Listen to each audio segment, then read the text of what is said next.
நெய்யை நிறைய ஊற்றி இந்த மாமிசங்கள் வறுத்தெடுக்கப்படுகின்றன, வேக வைக்கப்படுகின்றன. நெய்யின் மூலம் என்னன்னு பார்த்தோம்னா பால், பால்லேருந்து தயிர், தயிர்லேருந்து மோர், வெண்ணெய், அந்த வெண்ணெயை உருக்குனா நெய். அப்போ நெய்யோட மூலம் கால்நடைகள், ஆடு மாடுலேருந்து நெய் கிடைக்கிது. அப்போ அவைகள் தரும் நெய்யிலிருந்து அவற்றின் மாமிசத்தையே வேக வைப்பது வறுத்தெடுப்பு. அந்த மாதிரி நம்முடைய சொந்த பலவீனங்கள், தேவையற்ற எண்ணங்கள், தேவையற்ற செயல்கள், தேவையற்ற குணங்கள் மூலமாக நம்மை நாமே அழித்துக் கொள்வது. வெற்றி என்பது வேறு ஒருத்தர் நமக்கு தருவதல்ல, அது வெற்றாகத்தான் இருக்கும். அப்படி தந்தாலுமே நமக்குள்ளே இருப்பது வெற்றி. எப்படி ஒரு சின்ன விதைக்கு ஒரு பெரிய ஆலமரம் உறங்கிக் கொண்டிருக்கிறதோ, அப்படி வெற்றி என்பது உங்களுக்குள்ளும் உறங்கிக் கொண்டிருக்கிறது.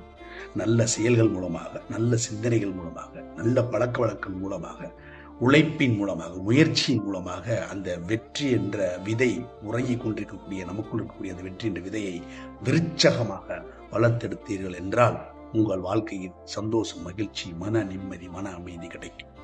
இந்த பிரபஞ்சம் உங்களை வாழ்த்தும். நல்ல சிந்தனை விதைப்போம், நம்பிக்கை வளர்ப்போம். அன்புடன்